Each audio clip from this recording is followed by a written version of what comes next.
Assalamualaikum warahmatullahi ta'ala wabarakatuh. A'udzu billahi minasyaitonir rajim. Bismillahirrahmanirrahim. Alhamdulillahi rabbil alamin. Wassalatu wassalamu ala asyrafil anbiya'i wal mursalin sayyidina Muhammadin wa ala alihi wa sahbihi ajma'in. Allahumma rabbi syrah li sadri wa yassir li amri wahlul 'uqdatam min lisani yafqahu qawli wa la hawla wa la quwwata illa billahil aliyyil 'azim. Allahumma anfa'na bima 'allamtana wa 'allimna ma yanfa'una wa 'allimna ma jahilna wa dhakkirna ma nussina. Allahumma yassir wa la tu'assir, rabbi tammim bil khair. Allahumma iftah 'alaina futuhal 'arifin waffiqna tawfiqas salihin. Allahumma la sahla illa ma ja'altahu sahla wa anta taj'alul hazna idza syi'ta sahla. InsyaAllah kita sambung semula pengajian kitab Al-Adhkar An-Nawawiyah yang dikarang oleh Imam Nawawi rahimahullahu subhanahu wa ta'ala, wa nafa'ana Allahu bi'ulumihi fid darain amin. Zikir ketika berbuka puasa. Kami riwayatkan dalam Sunan Abu Dawud dan Sunan An-Nasa'i daripada Ibnu Umar radhiyallahu anhuma. Dia berkata, Nabi sallallahu alaihi wasallam bersabda. Nabi sallallahu alaihi wasallam ketika berbuka puasa mengucapkan, "Dhahaba adh-dhama'u wa batallatil 'uruq wa thabata al-ajru insyaallah." Artinya telah hilang rasa haus, telah basah seluruh urat nadi, dan telah tetap pahala puasa jika Allah Subhanahu wa taala menghendakinya. Kata adh-dhama' dibaca dengan pendek. Adh-dhama' bukan adh-dhama', bukan gitu. Artinya rasa haus. Allah Subhanahu wa taala berfirman, "Dzalika bi annahum la yusibuhum dhama'." Artinya yang demikian itu ialah kerana mereka tidak ditimpa kehausan. Saya sebutkan di sini walaupun sudah cukup jelas, namun saya melihat masih ada orang yang salah mengucapkannya sehingga dibaca panjang. Muslimin muslimat yang dirahmati oleh Allah Subhanahu wa taala. Ibadat puasa adalah suatu ibadat yang disyariatkan di dalam agama kita. Ibadat puasa adalah satu ibadat yang pelik. Pelik benda. Mesti kita kena tinggalkan perkara yang menjadi asas bagi kehidupan kita dalam tempoh tertentu dengan niat tertentu. Antara benda yang menjadi asas dalam kehidupan kita, makan, minum, itu adalah asas. Tak boleh makan ni, tak boleh minum, nak hidup kan ni? Mungkin sehari tak apa, mungkin 2 hari tak apa. Begitu juga persetubuhan mesti kena dijauhi bagi orang yang berpuasa, sama ada puasa fardu ataupun puasa sunat. Yang mana persetubuhan, sebenarnya persetubuhan itu adalah untuk meneruskan generasi manusia di atas muka bumi. Kalau pakat dak setubuh, pakat dak nikah, ataupun pakat nikah laki sama laki, puang sama puang macam pok-pok LGBT, pupuh manusia atas dunia. Baik. Jadi dan perkara itu dituntut dalam tempoh tertentu untuk ditinggalkan dalam kita melaksanakan ibadat puasa. Ibadat puasa ketika kita melaksanakannya, di sana ada adab-adab yang diajar oleh Nabi sallallahu alaihi wasallam. Antara adab yang diajar oleh Rasulullah, walaupun adab ini ia tidak melibatkan sah ataupun tidak berpuasa kita, tetapi kalau kita buat, pastinya pahala kita, puasa kita lebih sempurna berbanding dengan orang yang tidak buat adalah kita berdoa. Antara doa yang Rasulullah sallallahu alaihi wasallam pernah baca adalah ketika berbuka yang berbunyi, "Dhahaba adh-dhama'u wa batallatil 'uruq wa thabata al-ajru insyaallah." Kita ada satu lagi doa yang masyhur yang dibaca oleh ramai di kalangan orang kita, yang disebut dalam kitab-kitab fiqh, iaitu Allahumma laka sumtu wa ala rizqika aftartu. Yang mana kalau kita tengok daripada sudut hadis doa Allahumma laka sumtu wa bika amantu, hadis dikeluarkan oleh Imam Abu Daud dengan sanad yang terputus, maksudnya lemah, Manakala hadis dhahaba adh-dhama'u wa batallatil 'uruq juga dikeluarkan oleh Imam Abu Daud dengan sanad yang lebih kuat. Kalau kita nak buat pertimbangan di antara dua doa tersebut, sanad yang lebih kuat adalah hadis yang kita baca saat ni. Cuma nanti dia akan, Imam Nawawi akan menyebut hadis yang biasa, doa yang biasa kita baca. Tapi walau bagaimanapun, walaupun Allahumma laka sumtu wa bika amantu daripada sudut sandaran hadis dhaif, tapi bukanlah palsu, hadis itu lemah, dhaif, daripada sudut untuk mengamalkannya diterima oleh ulama fiqh. Sebab itulah ulama fiqh mengatakan digalakkan membaca doa Allahumma laka sumtu wa bika amant, walaupun melihat kepada sanad hadis lemah ataupun dhaif. Baik, tapi ulama fiqh mengatakan digalakkan membaca doa tersebut. Manakala doa dhahaba adh-dhama'u lebih kuat. Jadi jangan lupa untuk baca doa dhahaba adh-dhama'u di samping kita baca doa Allahumma laka sumtu. Baik. Apa maksud dhahaba adh-dhama'u? Dhahaba adh-dhama'u maksudnya telah hilang haus. Orang yang berpuasa dia ada haus, dahaga. Tambah-tambah di tanah Arab. Kawasan ni panah. Dan orang Arab ni dia tahan, maksudnya dia gagahlah untuk tahan ketika lapar, tapi dia tidak kuat untuk tahan ketika bersangatan dahaga. Sebab tu dalam hadis ini Rasul sebut dhahaba adh-dhama', Rasul tidak sebut dhahaba al-ju'. Kita ada selagi kalau dhahaba al-ju' telah hilang lapar. Tapi disebut benda dhahaba adh-dhama' kerana dahaga ini adalah benda yang cukup berat. Jadi pada penghujung pada ketika berpuasa, penghujung waktu berpuasa, kita pun berbuka, hilang dahaga, maka disebut dhahaba adh-dhama', telah hilang dahaga. Kerana hilang dahaga ini adalah satu nikmat yang Allah Taala bagi kepada kita. Baik. Kemudian wabtallatil 'uruq. Maksud wabtallatil 'uruq adalah seluruh urat. Urat ni basah belaka. Sebenarnya wabtallatil 'uruq dia sama dengan makna dhahaba adh-dhama'. Hilang dahaga, urat pun jadi basah belaka dah. Tadi kering, ni basah belaka dah. Hak lembek nampak segar dah. Tadi senyum pun dah, kakak dak buka dah. Ni dapat senyum lain dah. Baik, air sungguh tu dah lapar sungguh, tak apa nak senyum kan ni. Lepas minum air mani apa semua sekali, nampak lain dah galak dah sikit nampak. Baik. Tu wabtallatil 'uruq. Lepas tu wa thabatal ajru insya-Allah, dan telah sabit ganjaran pahala. Jika Allah Taala menghendaki, telah sabit ganjaran pahala puasa jika Allah Subhanahu wa taala menghendaki. Baik, itu maksud dia dhahaba adh-dhama'u wa batallatil 'uruq wa thabatal ajru insya-Allah. Dalam hadis ini ada perkataan adh-dhama'. Imam Nawawi ketika menceritakan hadis ini di antara kelebihan Imam Nawawi lah. Kelebihan antara benda yang Imam Nawawi mengambil berat adalah ketika ada lafaz-lafaz tertentu dalam hadis yang Imam Nawawi melihat bahawasanya makna dia adalah makna yang tidak difahami melainkan orang yang tertentu sahaja, maka Imam Nawawi menafsirkan maksud bagi kalimah tersebut. Bahasa Arab, muslimin muslimat yang dirahmati oleh Allah Subhanahu wa taala, adalah bahasa yang kaya dengan kalimah. Bahasa Arab adalah satu bahasa kalimah, dia memang cukup kaya dengan kalimahnya. Orang yang mengkaji bahasa Arab dia akan faham benda yang berkhabar.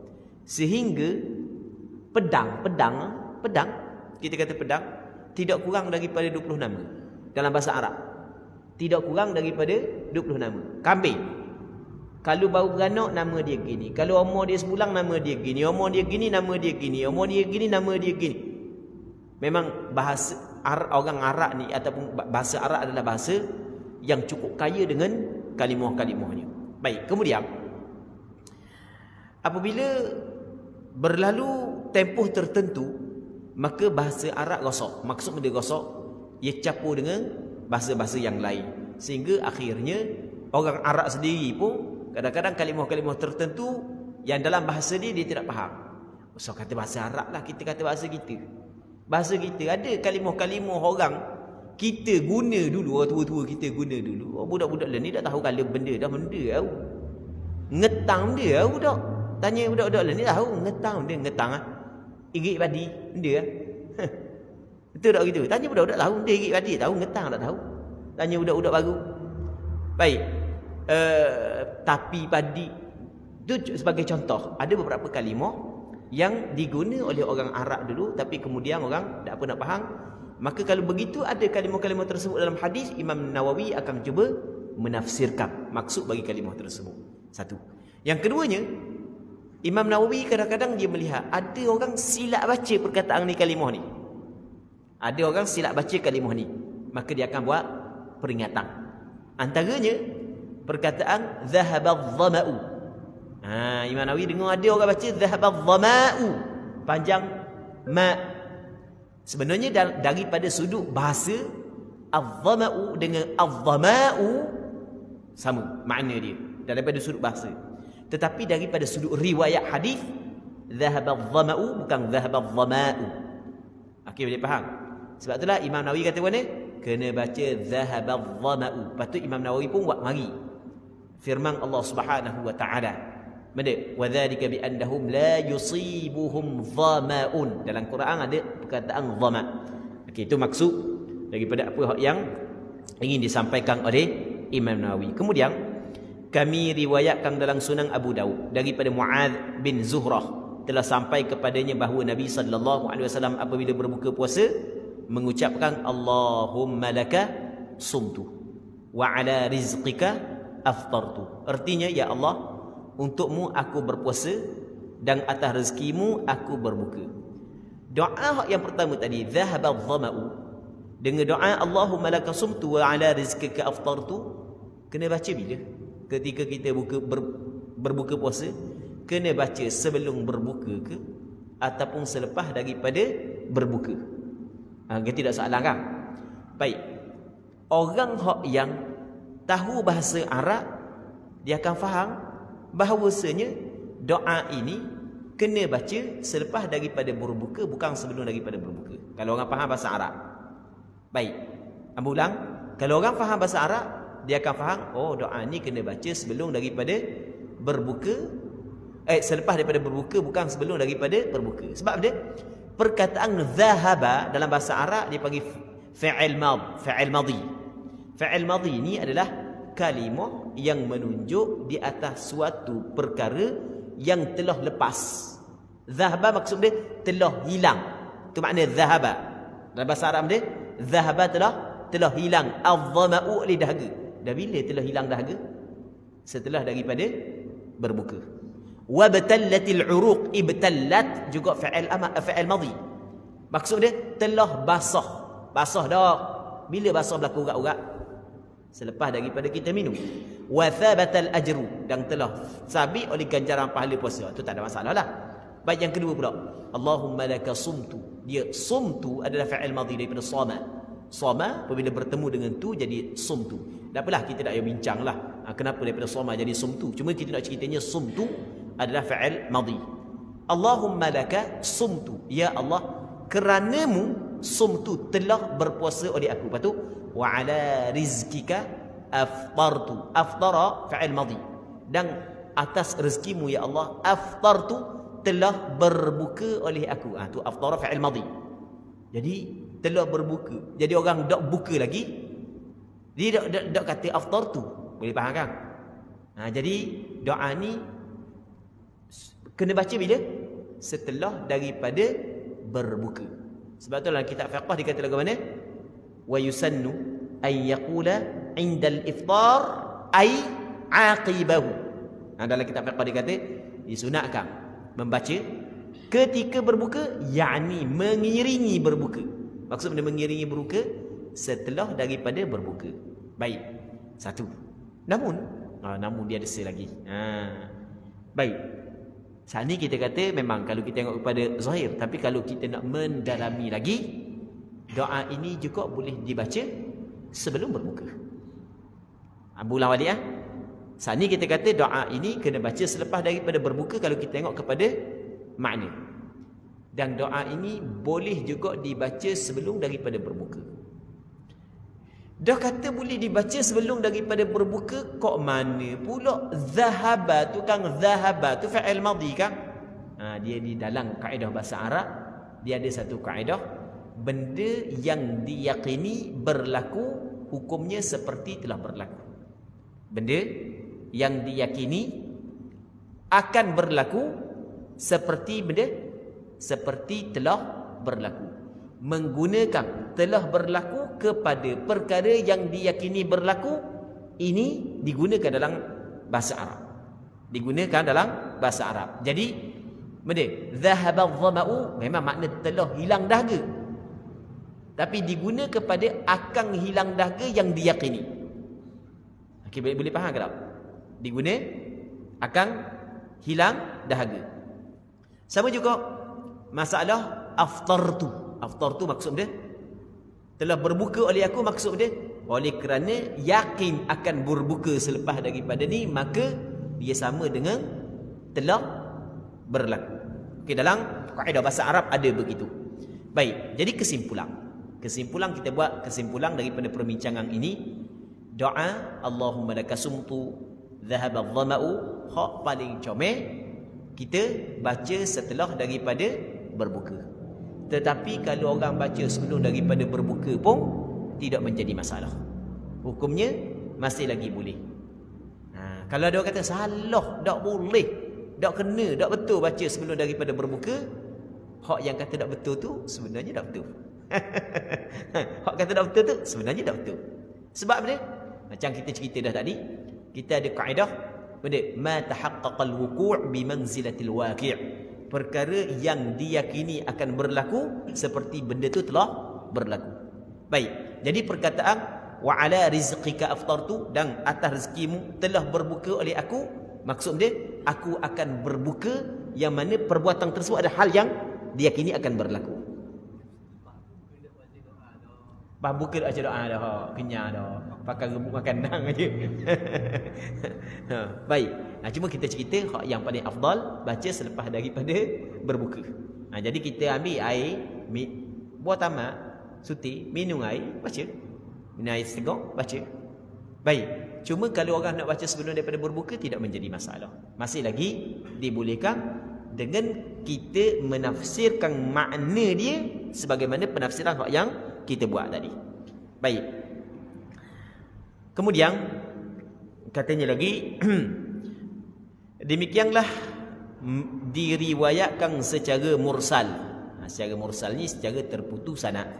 Sebab itulah hadis Allahumma lakasumtu wa ala rizqika aftartu daripada sudut sanad, daripada sudut status hadis adalah hadis yang dhaif. Kami riwayatkan dalam kitab Imam Ibn Sunni daripada Mu'adz bin Zuhrah, dia berkata Rasulullah sallallahu alaihi wasallam apabila berbuka puasa mengucapkan alhamdulillahilladzi a'anani fasumtu wa razaqani fa aftartu. Segala puji bagi Allah yang telah menolongku sehingga aku dapat berpuasa dan telah memberiku sehingga memberi ini memberi rezeki kepadaku lah. Tu razaqani, memberiku, yakni memberi rezeki kepadaku sehingga aku dapat berbuka. Kami riwayatkan dalam kitab Imam Ibn Sunni daripada Ibn Abbas, dia berkata Nabi sallallahu alaihi wasallam apabila berbuka puasa, Rasulullah sallallahu alaihi wasallam mengucapkan Allahumma lakasumna wa ala rizqika aftarna. Allahumma lakasumna wa ala rizqika aftarna. Fataqabbal minna innaka antas sami'ul alim. Artinya, ya Allah, untukmu kami berpuasa dan atas rezekimu kami berbuka, maka terimalah daripada kami, sesungguhnya engkau maha mendengar lagi maha mengetahui. Kemudian kami riwayatkan dalam kitab Imam Ibn Majah dan Imam Ibn Sunni daripada Abdullah bin Malikah. Rasa macam tak betul Malikah ni, rasa Mulaikah. Kejap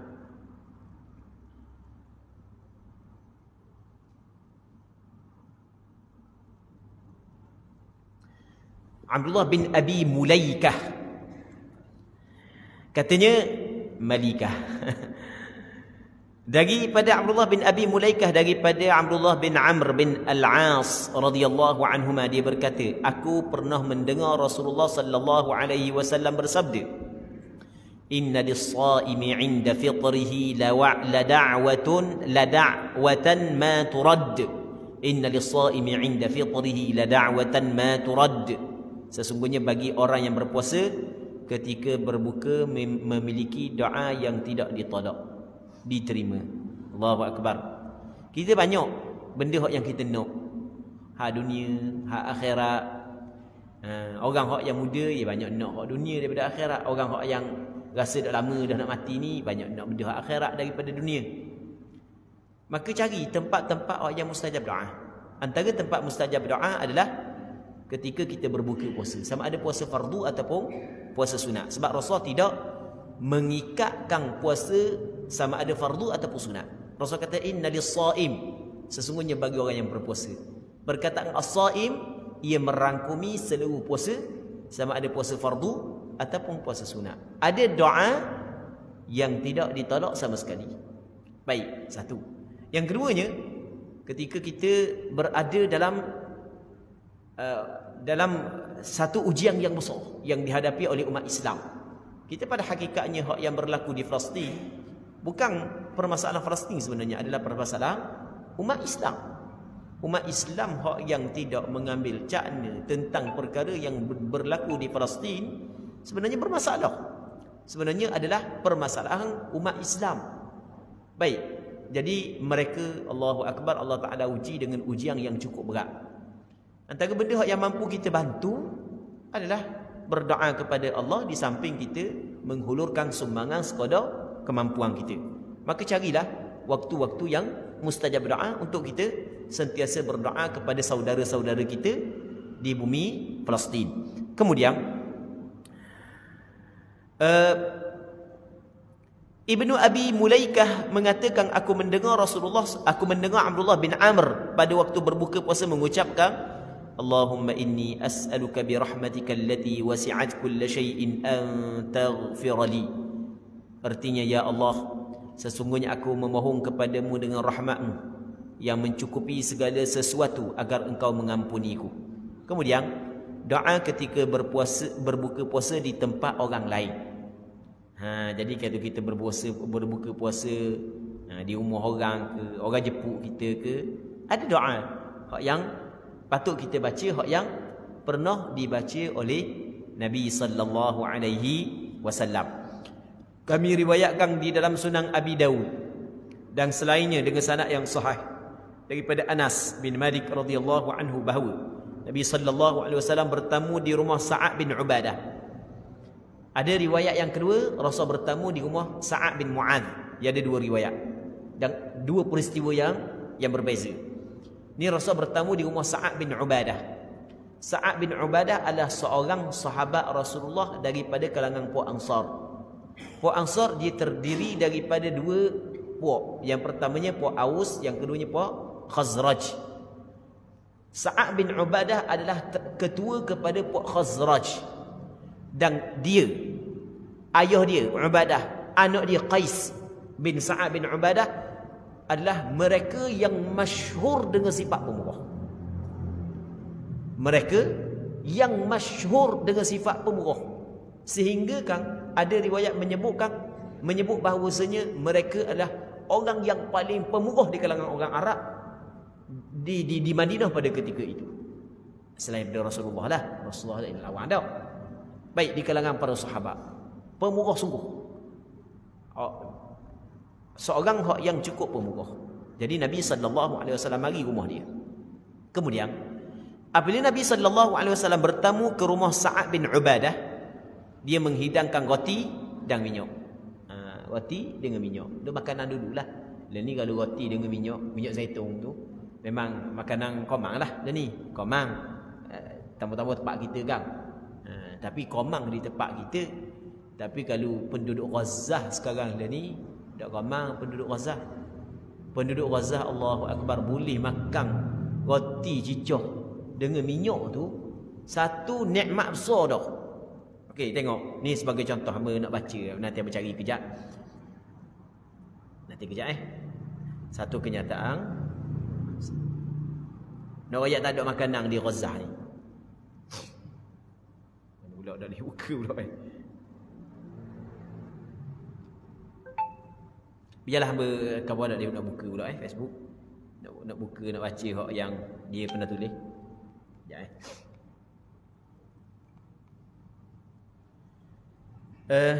ada seorang ni nama Abu Hamzah Mustafa. Dia seorang orang alim jugalah. Orang alim dalam bidang ilmu tata bahasa Arab. Kita dia habis celbu. Abu ada follow dia. Tengok. Dia katakan ashtahi umuran yasiratan la tastati'u ummatul Islam wal Arab talbiyataha. Aku menginginkan perkara yang kecil je. Tapi seluruh umat Islam, seluruh orang Arab tidak mampu untuk memberi aku benda yang aku nak ni. Aku nak yang pertamanya an anama 30 daqiqatan nauman mutawasilah. Aku nak tidur selama 30 minit secara berterusan. Tak boleh. An ashraba ka'san min ma'in sawaduhu aqallu mimma ashrabuhu al'an. Aku nak minum air, hak yang warna hitam dia kurang sikit aja daripada apa hak yang aku minum sekarang ni. Okey, hak yang nak tengok cerita ni. An akula kisratan min khubzin walau kana fiha syai'un min al'afn. Aku nak makan sekeping roti kalau ada kulak sikit pun tak apa. Maksudnya tak ada sungguh makanan. Allahu akbar. Allah Taala uji kepada mereka. Tapi zaman Rasulullah sallallahu alaihi wasallam makan roti cicah dengan minyak zaitun atau cicah dengan minyak. Okeylah makanan normal lah masa zaman tersebut. Jadi dihidang roti dengan cicah minyak. Kemudian baginda pun memakannya. Kemudian Nabi sallallahu alaihi wasallam mengucap, lepas tu Rasul makan, lepas tu Rasul baca. So kata ni, aftara indakumus saimun wa akala ta'amakumul abrar wa sallat alaikumul malaikah. Maksudnya telah berbuka orang-orang yang berpuasa di tempat kamu. Itu maksud aftara indakumus saimun, telah berbuka orang-orang yang berpuasa di tempat kamu. Makanan kamu dimakan oleh orang-orang baik, dan semoga para malaikat memberi selawat kepada kamu. Muslimin muslimat yang dirahmati oleh Allah Subhanahu wa taala. Amun ahura perkataan aftara indakumus saimun. Perkataan aftara bahasa Arab kita ni masuk bahasa Arab sikit sebab kalau kita tak masuk bahasa Arab memang kita tak fahamlah. Dia aftara ni maksud dalam bahasa Arab, aftara ni telah berbuka. Indakum di sisi kamu, di tempat kamu, as-saimun, orang-orang yang berpuasa. Perkataan ini kalau kita tengok kepada zahirnya nak menceritakan makanan Sa'ad bin Ubadah telah digunakan oleh orang yang berpuasa untuk berbuka puasa. Tak gitu. Itu maksud aftara indakum as-saimun. Baik. Maka berpandukan kepada zahir ayat hadis ini, sebahagian daripada ulama mengatakan bahawasanya Rasulullah ketika itu sedang berpuasa. Lepas tu kenapa Rasul kata berbuka di sisi kamu oleh orang yang berpuasa? Kerana di sana ada hadis yang lain yang Rasulullah sallallahu alaihi wasallam menceritakan tentang ganjaran pahala bagi orang yang memberi makan kepada orang yang berpuasa. Di sana ada hadis yang lain yang Rasulullah sallallahu alaihi wasallam menceritakan tentang kelebihan memberi makan kepada orang yang berpuasa. Hadis yang diriwayat oleh Imam At-Tirmizi dalam kitab Sunan beliau, kata Rasulullah, man fattara saiman, sesiapa yang memberi makan kepada orang yang berpuasa ketika berbuka, kana lahu mithlu ajrihi, adalah bagi orang yang bagi makan seumpama ganjaran orang yang berpuasa, ghaira annahu la yanqusu min ajri saimi syai', tetapi ganjaran pahala orang yang berpuasa tidak dikurangi walaupun sedikit. Orang yang berpuasa dapat ganjaran pahala penuh.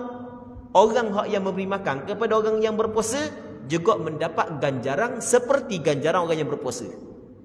Jadi ketika Rasul makan, sebab Sa'ad bin Ubadah bagi makan, Rasul sebut perkara ini adalah kerana dia nak sebut kelebihan bagi makan kepada orang yang berpuasa. Itu yang pertama. Cuma dalam bahasa Arab ada satu kaedah yang mana kadang-kadang suatu kalimah saat itu pada zahirnya ingin menceritakan tapi pada hakikatnya bukan semata-mata ingin menceritakan, tetapi untuk menjadikan perkara tersebut, untuk berdoa agar mendapat perkara tersebut. Okey, ambil contoh. Kita biasa dengar ada perkataan rahimahullah. Rahimahullah ni kalau kita nak terjemah kepada zahirnya, telah memberi rahmat kepadanya oleh Allah. Sebab rahimah ni fa'il madhi. Maksudnya telah Allah Ta'ala memberi rahmat kepadanya. Itu makna rahimahullah. Telah memberi rahmat. Tetapi sebenarnya perkataan rahimahullah, walaupun pada zahirnya memberi maksud nak menceritakan Allah Ta'ala telah memberi rahmat, tapi makna dia adalah nak berdoa kepada Allah agar Allah Ta'ala memberi rahmat. Sebab itulah kita baca rahimahullah, bukan makna telah memberi rahmat, tetapi makna dia semoga Allah Ta'ala memberi rahmat. Mudah-mudahan Allah Ta'ala memberi rahmat. Okey, sama juga dengan aftara indakumus saimun. Maksud dia semoga berbuka puasa di sisi kamu orang-orang yang berpuasa. Okey, kata setengah ulama bahawasanya ketika Rasulullah dijamu makanan oleh Sa'ad bin Ubadah, Rasulullah tidak berpuasa, tapi Rasulullah baca doa ini. Sebab bila Rasulullah baca doa ini, Rasulullah berdoa agar makanan Sa'ad bin Ubadah dimakan oleh orang yang membawa ganjaran pahala yang besar. Siapa orang yang membawa ganjaran pahala yang besar? Orang yang berpuasa. Baik. Jadi sekarang ni dia bagi makan. Rasul berdoa agar Allah makanan-makanan dia dimakan oleh orang yang berpuasa. Baik, itu yang pertama. Yang keduanya, wa akala ta'amakumul abrar, dan telah makan akan makanan kamu oleh orang-orang yang baik. Orang-orang yang baik makan makanan kamu. Rasulullah jelas adalah orang yang baik. Rasulullah adalah orang yang baik. Baik. Perkataan akala ta'amakumul abrar macam kita kata tadi, nak menceritakan bahawa makanan ini dimakan oleh orang yang baik. Dan orang yang baik ni adalah orang Islam, semuanya orang yang baik, orang Islam.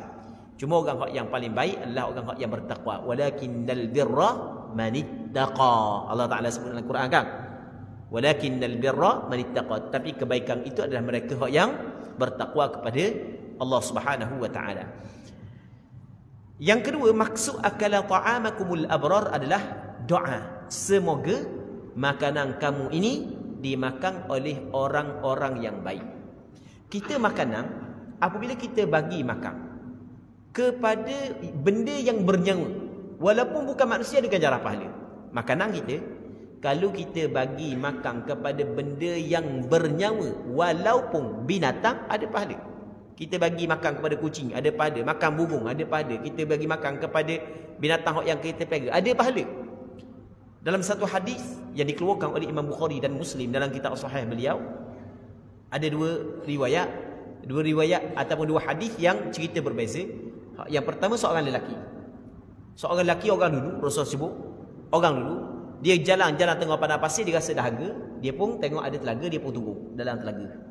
Ada riwayat yang kedua, seorang perempuan pelacur. Riwayat yang pertama seorang lelaki. Riwayat yang kedua adalah seorang perempuan yang dikatakan sebagai pelacur. Baik. Kedua-dua kisah tersebut disebut dalam hadis-hadis yang sahih. Baik. Kemudian orang lelaki tu dia tengok ada telaga, dia pun turun. Dia pun minum air dalam telaga. Hilang dahaga, dia pun naik. Naik tengok anjing duduk cari tempat basah dahaga. Dia pun mari mikir, oh anjing ni dahaga sebagaimana aku dahaga. Turun mula.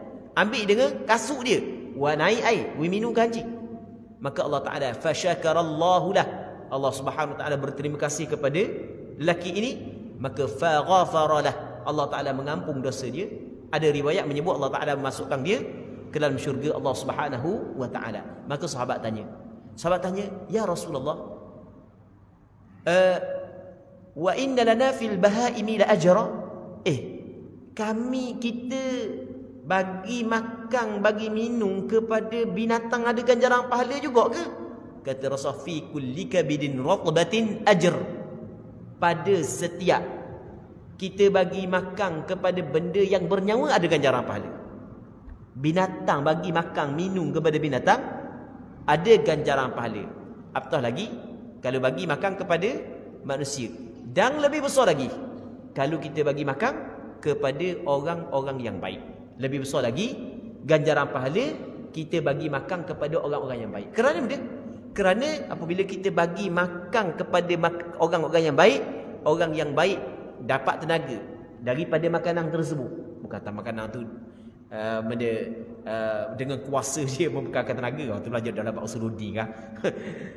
Jadi asbab makanan tu sehingga ada tenaga, akhirnya dia buat kebaikan dengan tenaga tersebut, maka menunjukkan makanan itu penuh dengan keberkatan, penuh dengan kebaikan. Sebab itulah kata Rasulullah sallallahu alaihi wasallam dalam sebuah hadis yang dikeluarkan oleh Imam Abu Dawud, Imam Tirmizi dan Imam Ahmad bin Hanbal, kata Rasulullah, la tusahib illa mu'mina wa la ya'kul ta'amaka illa taqi.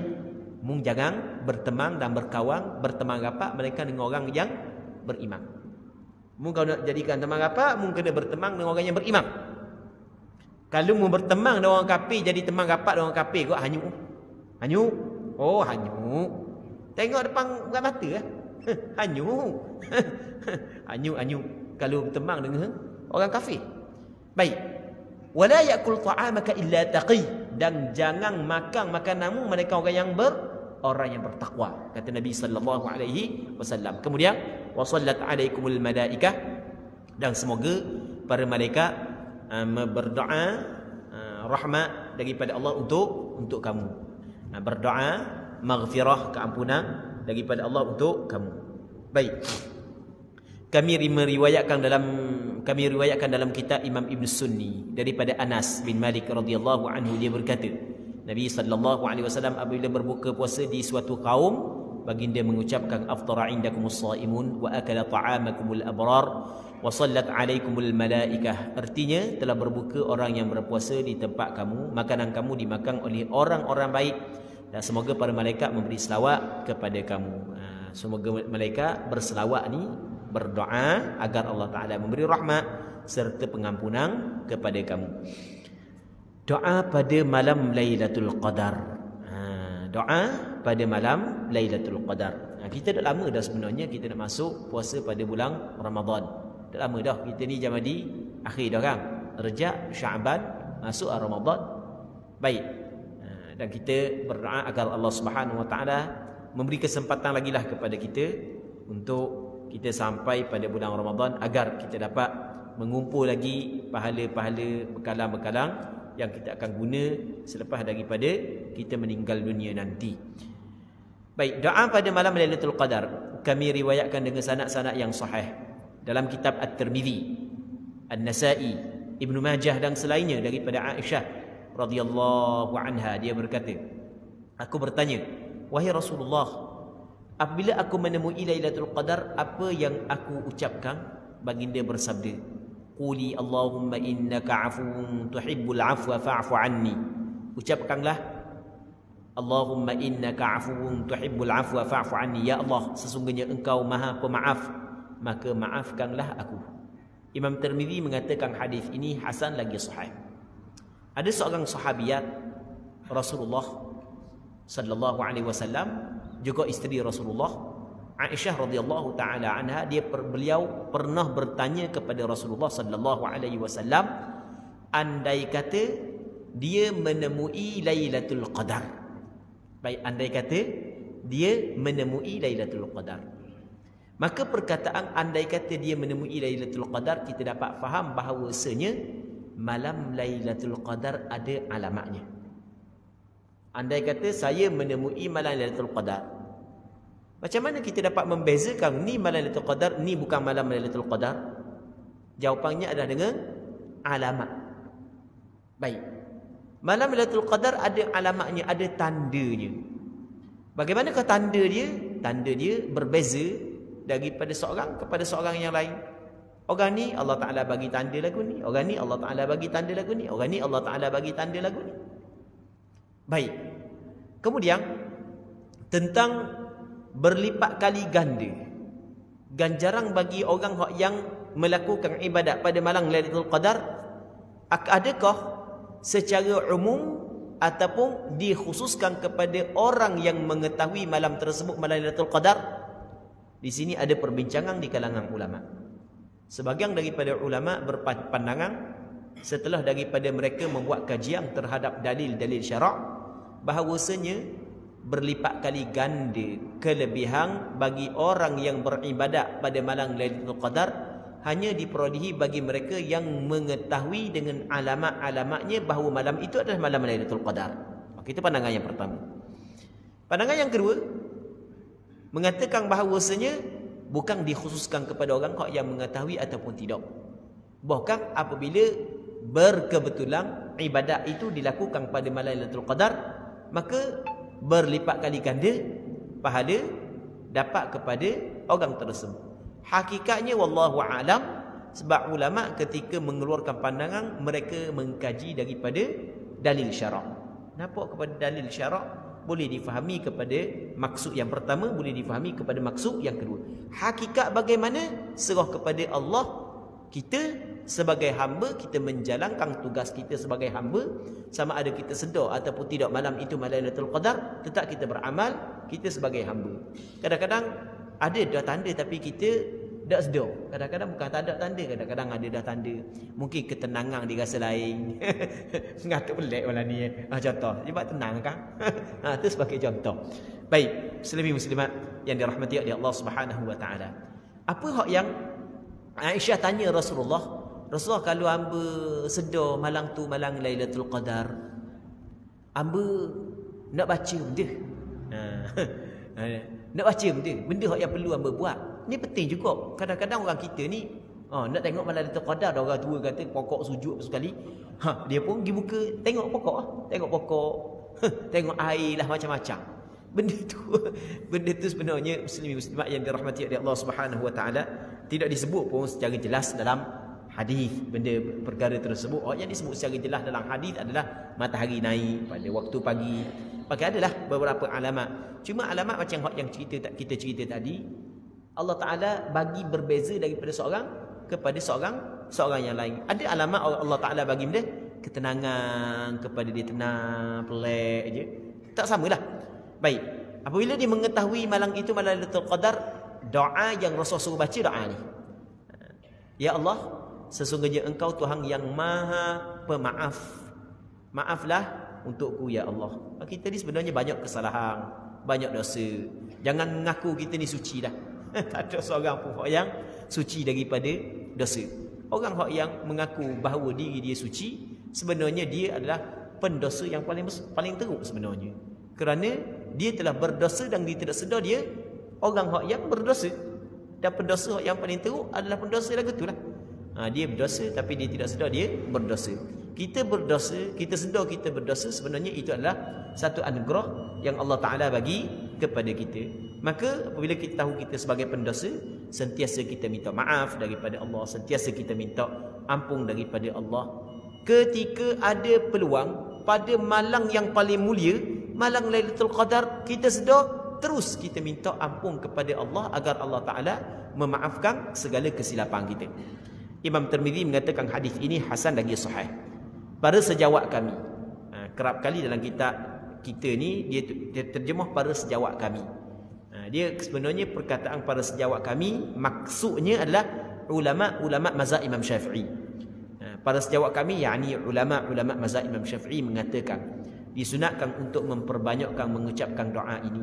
Disunatkan pula membaca Al-Quran, membaca zikir dan doa di tempat-tempat dan waktu-waktu yang mulia. Penjelasannya secara global dan terperinci telah berlalu.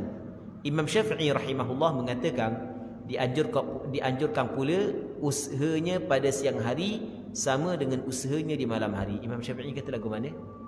Malam, kalau kita tahu malam itu malam Lailatul Qadar, kita tingkatkan amalan pada malam tersebut, dan peningkatan atau tingkatkan amalan pada malam tersebut bukan hanya khusus untuk malam, bahkan siang hari pun dituntut untuk kita tingkatkan amalan. Itu maksud perkataan Imam Syafi'i. Ini adalah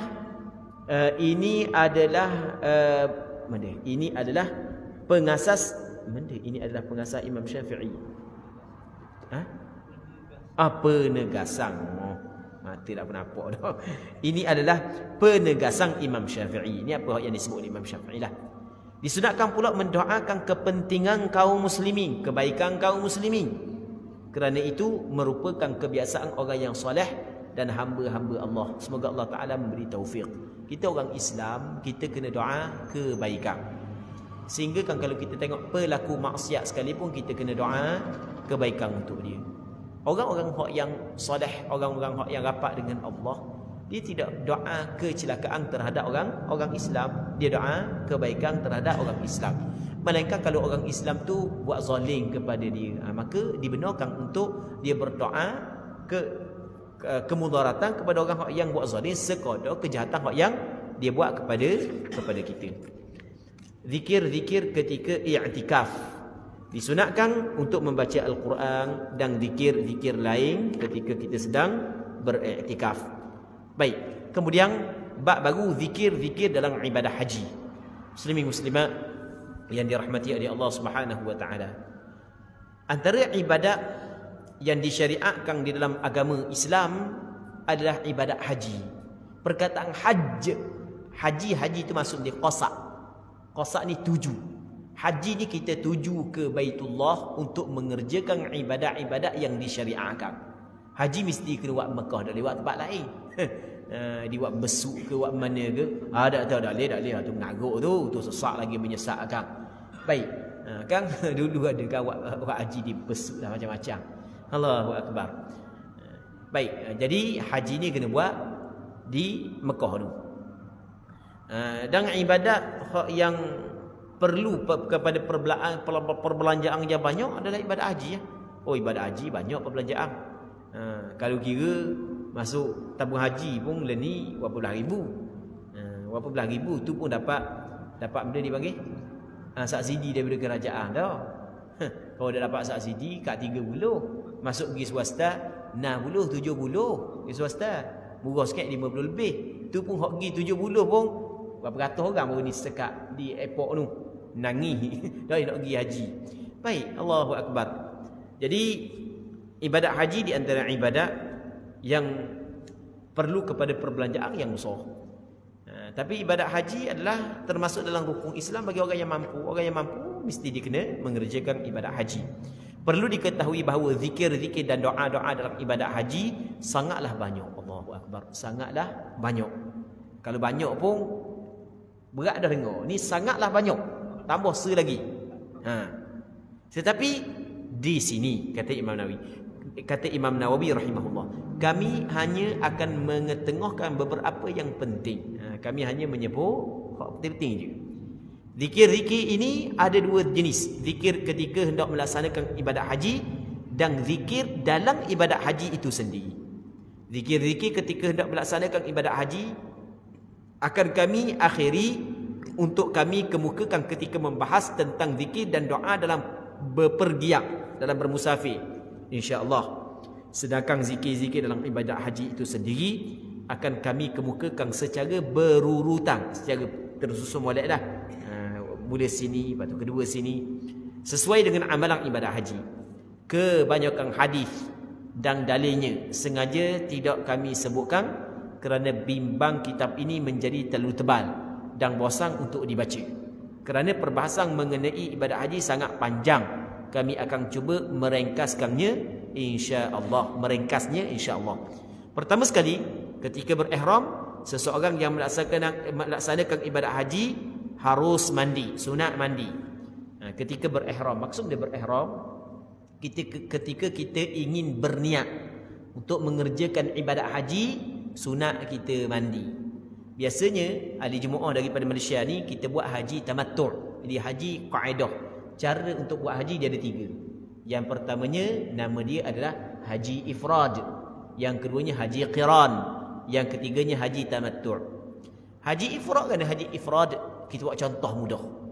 Kita 3 minggu lagi nak buat haji. Kita pun terbang daripada Malaysia.